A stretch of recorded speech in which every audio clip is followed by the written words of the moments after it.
Parashat Shelach, first Aliyah. Hashem spoke to Moses, saying, "Send agents to scout the land of Canaan, which I am giving to the Israelite people. Send one participant from each of their ancestral tribes, each one a chieftain among them." So Moses, by Hashem's command, sent them out from the wilderness of Paran, all of them being men of consequence, leaders of the Israelites. And these were their names: from the tribe of Reuben, Shammua, son of Zachor; from the tribe of Simeon, Shaphat, son of Ori; from the tribe of Judah, Caleb, son of Jephunneh; from the tribe of Issachar, Igal, son of Joseph; from the tribe of Ephraim, Hosea, son of Nun; from the tribe of Benjamin, Palti, son of Raphu; from the tribe of Zebulun, Gadiel, son of Sodi; from the tribe of Joseph, namely the tribe of Manasseh, Gadi, son of Susi; from the tribe of Dan, Amiel, son of Gamali; from the tribe of Asher, Sethor, son of Mikael; from the tribe of Naphtali, Nabi, son of Vophsi; from the tribe of Gad, Duel, son of Mahi. These were the names of the participant whom Moses sent to scout the land. Moses changed the name of Hosea, son of Nun, to Joshua. When Moses sent them to scout the land of Canaan, he said to them, "Go up there into the Negev and on into the hill country, and see what kind of country it is. Are the people who dwell in it strong or weak, few or many? Is the country in which they dwell good or bad? Are the towns they live in open or fortified? Is the soil rich or poor? Is it wooden or not?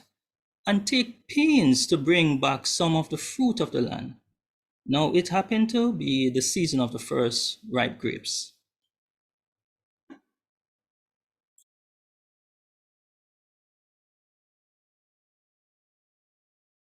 Second Aliyah.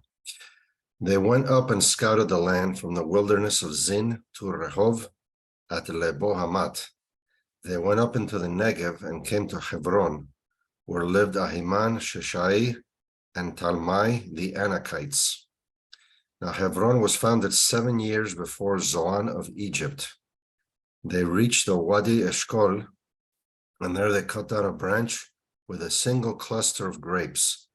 It had to be borne on a carrying frame by 2 of them, and some pomegranates and figs. That place was named the Wadi Eshkol because of the cluster that the Israelites cut down there. At the end of 40 days, they returned from scouting the land. They went straight to Moses and Aaron and the whole Israelite community at Kadesh in the wilderness of Paran, and they made their report to them and to the whole community as they showed them the fruit of the land. This is what they told them: "We came to the land you sent us to. It does indeed flow with milk and honey, and this is its fruit. However, the people who inhabit the country are powerful, and the cities are fortified and very large. Moreover, we saw the Anakites there.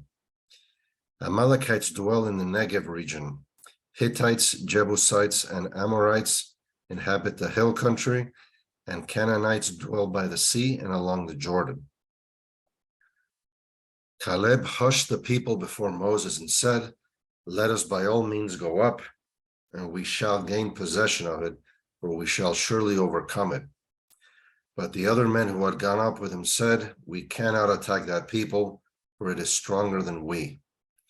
Thus they spread calumnies among the Israelites about the land they had scouted, saying, "The country that we traversed and scouted is one that devours its settlers.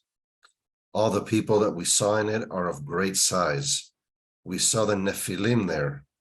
The Anakites are part of the Nephilim, and we looked like grasshoppers to ourselves, and so we must have looked to them." The whole community broke into loud cries, and the people wept that night. All the Israelites railed against Moses and Aaron. "If only we had died in the land of Egypt," the whole community shouted at them, "or if only we might die in this wilderness. Why is Hashem taking us to that land to fall by the sword? Our wives and children will be carried off, it would be better for us to go back to Egypt. And they said one to another, let us head back for Egypt. Then Moses and Aaron fell on their faces before all the assembled congregation of Israelites. And Joshua the son of Nun and Caleb the son of Jephunneh, of those who had scouted the land, rent their clothes and exhorted the whole Israelite community.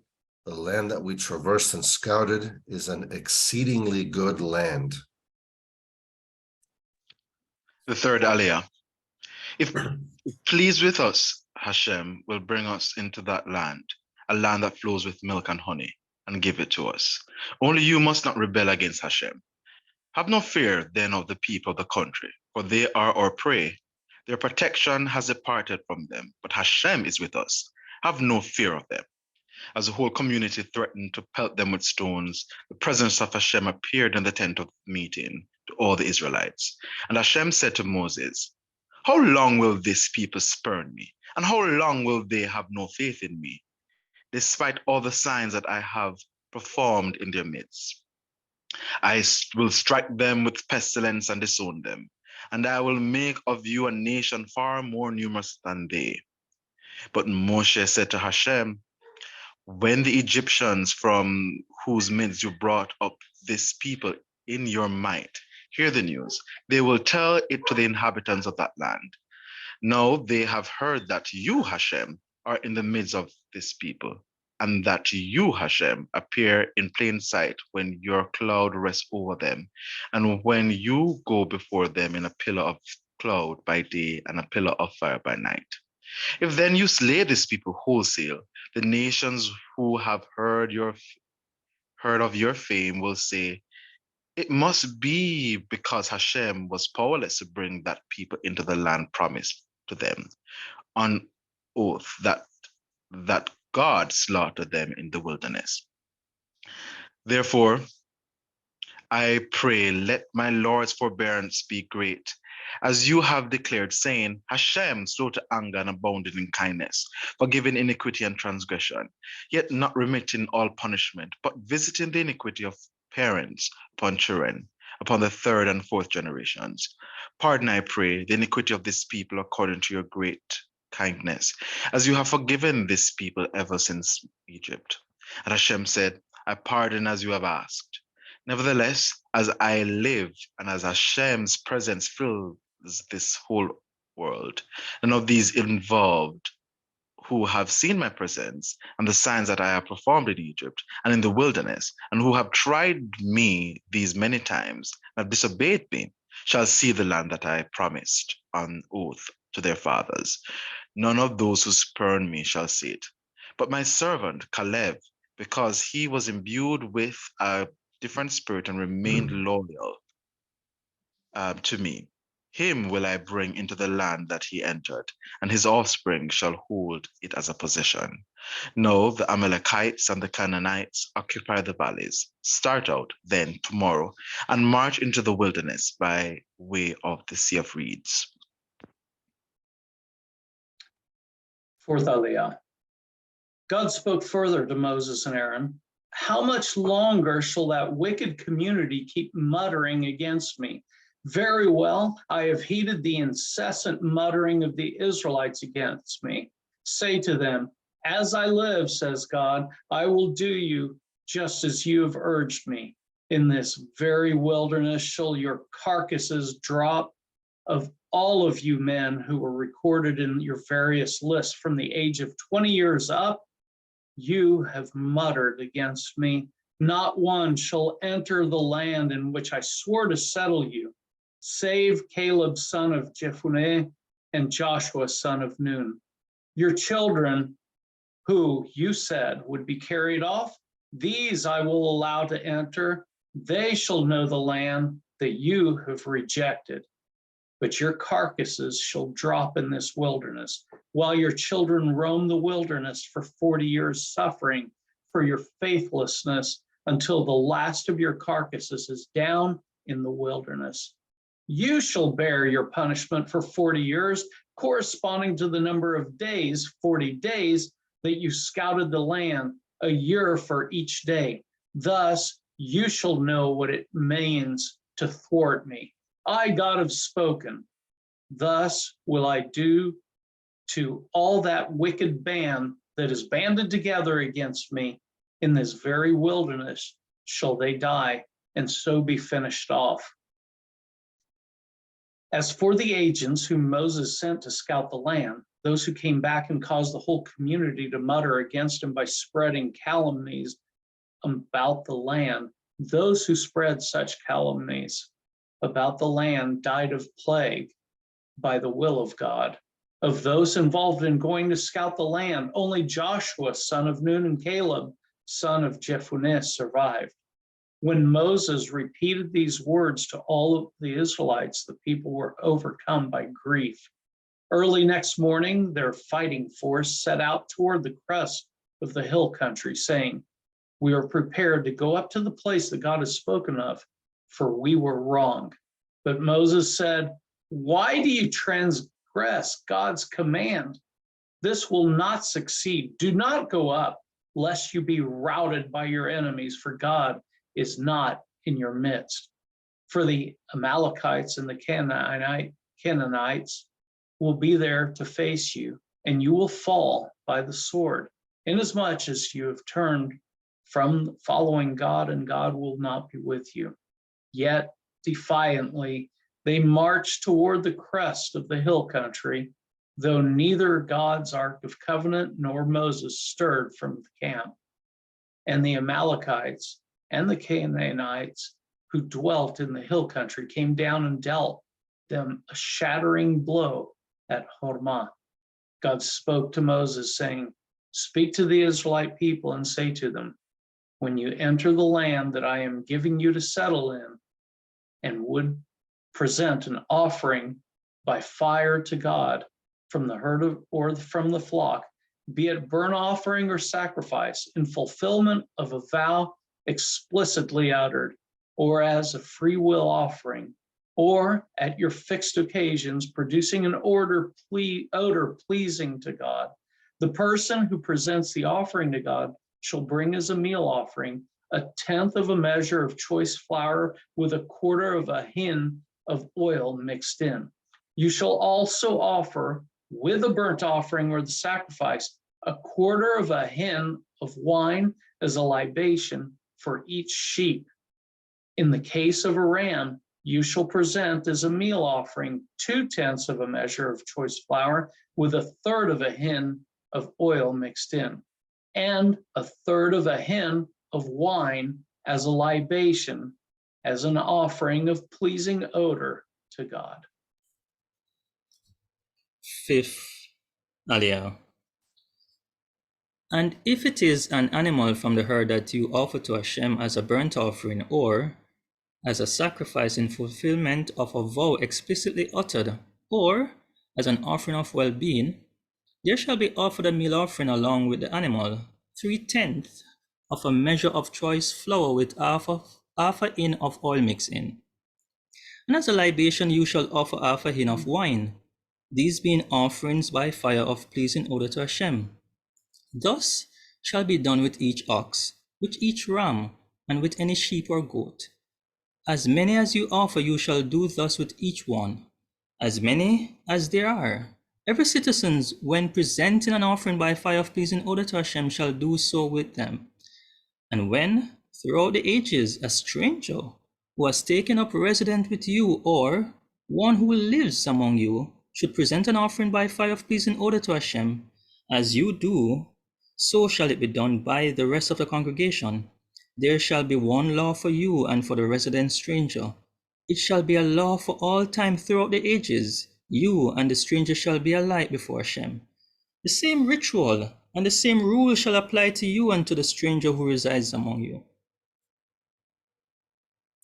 Sixth Aliyah. Hashem spoke to Moses, saying, "Speak to the Israelite people and say to them, when you enter the land to which I am taking you, and you eat of the bread of the land, you shall set some aside as a gift to Hashem, as the first yield of your baking. You shall set aside a loaf as a gift. You shall set it aside as a gift like the gift from the threshing floor. You shall make a gift to Hashem from the first yield of your baking throughout the ages. If you unwittingly fail to observe any one of the commandments that Hashem has declared to Moses, anything that Hashem has enjoined upon you through Moses, from the day that Hashem gave the commandment and on through the ages. If this was done unwittingly through the inadvertence of the community leaders shall present one bull of the herd as a burnt offering of pleasing odor to Hashem, with its proper meal offering and libation, and one he-goat as a sin offering. The priest shall make expiation for the whole Israelite community, and they shall be forgiven, for it was an error. And for their error they have brought their offering, an offering by fire to Hashem, and their sin offering before Hashem. The whole Israelite community and the stranger residing among them shall be forgiven, for it happened to the entire people through error. The seventh and final aliyah. In case it is an individual who has sinned unwittingly, that person shall offer a she-goat in its first year as a sin offering. The priest shall make expiation before Hashem on behalf of the person who erred for having sinned unwittingly, making such expiation that the person may be forgiven. For the citizen among the Israelites and for the stranger who resides among them, you shall have one ritual for anyone who acts in error. But the person, whether citizen or stranger, who acts defiantly, reviles Hashem, that person shall be cut off from among the people, because it was a word of Hashem that was spurned and God's commandments that was violated. And that person shall be cut off and bears the guilt. Once, when the Israelites were in the wilderness, they came upon a man gathering wood on the Sabbath day. Those who found him as he was gathering wood brought him before Moshe, Aaron, and the community leadership. He was placed in custody, for it had not been specified what should be done to him. Then Hashem said to Moses, "The party in question shall be put to death. The community leadership shall pelt him with stones outside the camp." So the community leadership took him outside the camp and stoned him to death, as Hashem had commanded Moses. Hashem said to Moses as follows: "Speak to the Israelite people and instruct them to make themselves fringes on the corners of their garments through the ages. Let them attach a cord of blue to the fringe at each corner. That shall be your fringe. Look at it and recall all the commandments of Hashem and observe them, so that you do not follow your heart and eyes in your lustful urge. Thus you shall be reminded to observe all my commandments and be holy to your God. I am Hashem. I, Hashem, am your God, who brought you to the land of Egypt to be your God. I, your God, Hashem."